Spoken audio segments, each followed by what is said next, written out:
Welcome to Catholic News World.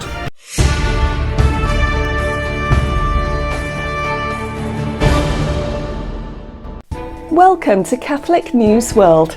Please subscribe to our channel. My name is Steph. Here are this week's breaking news headlines. The Attorney General of the state of Chihuahua confirmed that on Monday, June 20th, 3 people were murdered in the town of Sorocoí, Mexico.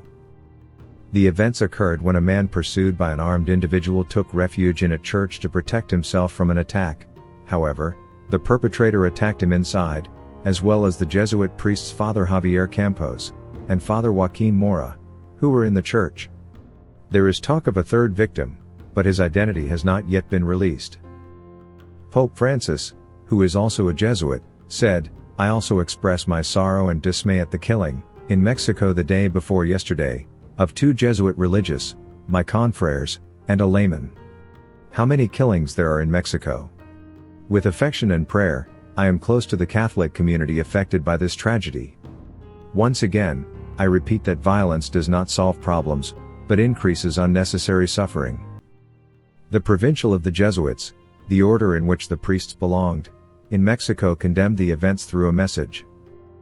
These murders are added to the large number of murders that have been going on in recent months in Mexico. With the murder of the 2 Jesuit priests, there are already 7 priests murdered in our country so far in the last 6 years. Mexico is one of the most dangerous countries to exercise the priestly ministry.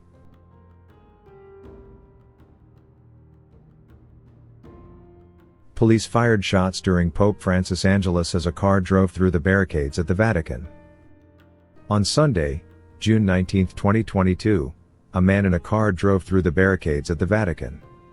A 39-year-old Albanian man was arrested by police. The police were forced to shoot the tires of the car in order to stop him. A BMW with the Albanian citizen inside did not stop at a halt by the patrol in Piazza Sant'Uffizio, a meters from Via della Conciliazione, when it was crowded with faithful. The BMW was moving at high speed. The man tried to get out and escape the police, but was immobilized with the use of a taser. The Albanian man was already known to the police for previous smaller charges. The police and carabinieri began to chase him when he skipped the checkpoints. Thousands of pilgrims were arriving in St. Peter's Square to attend Pope Francis' Angelus. The car knocked down some security barriers and proceeding at high speed. The man in the meantime had thrown his wallet and watch on his wrist from the car. At first capture, he locked himself inside his car, threatening the police. The policeman therefore had to break one of the glasses to extract him and use a taser. Reports indicate that the man was under the influence of drugs. He was subsequently handcuffed and arrested for resisting an aggravated public official. The man was taken to hospital as well as 2 officers who were injured in the pursuit.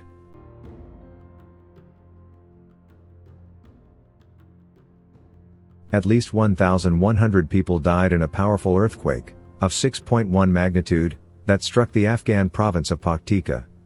The tremor was also felt in India and Pakistan. Local authorities reported that the death toll was over 1,100 and injuries are estimated at 1,500 and could rise. Afghanistan is run by the Taliban since August 2021. Pope Francis said, "In the past few hours, an earthquake has claimed victims and caused extensive damage in Afghanistan. I express my sympathy to the injured and those affected by the earthquake, and I pray in particular for those who have lost their lives and for their families. I hope that with everyone's help, the suffering of the dear Afghan people can be alleviated." The U.S. Embassy in Kabul said, "We are deeply saddened by reports of an earthquake in eastern Afghanistan. We offer our heartfelt condolences to all who have been affected by this devastating event." Japan, South Korea, Germany, Taiwan and Pakistan are all sending aid.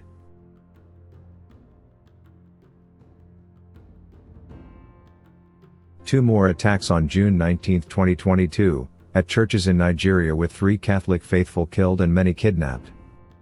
At 2 churches in Nigeria, as the faithful were attending Sunday services, gunmen stormed the buildings and began shooting. The attacks occurred at the Maranatha Baptist Church and St. Moses Catholic Church in Rubu on Sunday. 3 people were killed and are said to be Catholics, while many were kidnapped who belonged to both churches. Reports indicate that about 15 were kidnapped from the Catholic Church and over 30 from the Baptist Church. These attacks come just 2 weeks after another deadly attack at a Catholic church in Ondo, Nigeria, on Pentecost Sunday. Then, terrorists attacked St. Francis Catholic Church, Owo, Ondo State, Nigeria, killing 40 people and leaving many injured.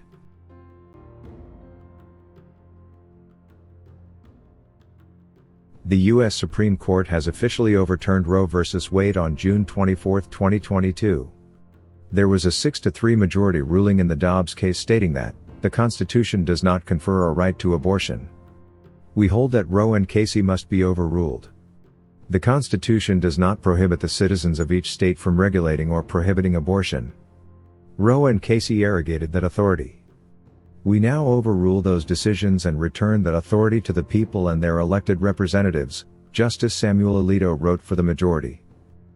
The Constitution makes no reference to abortion, and no such right is implicitly protected by any constitutional provision, including the one on which the defenders of Roe and Casey now chiefly rely, the Due Process Clause of the 14th Amendment, Justice Samuel Alito said in the majority opinion. The Vatican's Pontifical Academy for Life issued a statement saying, "The protection and defense of human life is not an issue that can remain confined to the exercise of individual rights but instead is a matter of broad social significance. We need solid assistance to mothers, couples and the unborn child that involves the whole community, encouraging the possibility for mothers in difficulty to carry on with the pregnancy and to entrust the child to those who can guarantee the child's growth." The U.S. bishops also responded to the Supreme Court ruling in a statement saying, "This is a historic day in the life of our country, one that stirs our thoughts, emotions and prayers. For nearly 50 years, America has enforced an unjust law that has permitted some to decide whether others can live or die. This policy has resulted in the deaths of tens of millions of preborn children, generations that were denied the right to even be born. America was founded on the truth that all men and women are created equal, with God-given rights to life, liberty, and the pursuit of happiness.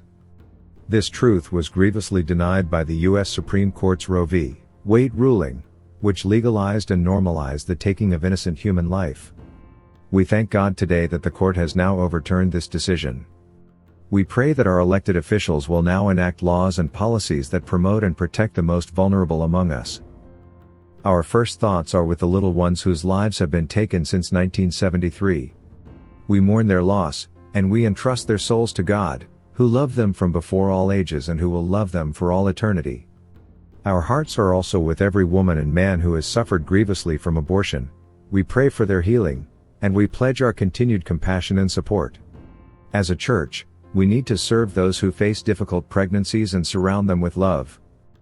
Today's decision is also the fruit of the prayers, sacrifices, and advocacy of countless ordinary Americans from every walk of life.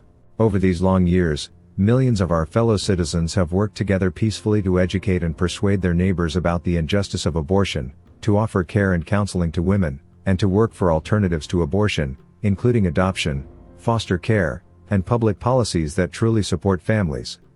We share their joy today and we are grateful to them. Their work for the cause of life reflects all that is good in our democracy, and the pro-life movement deserves to be numbered among the great movements for social change and civil rights in our nation's history. Watch our programme every Friday at 7:30 p.m. Thanks for watching.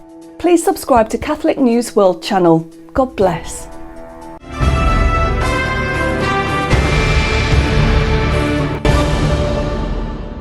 Please subscribe to Catholic News World's YouTube channel. Thanks and God bless.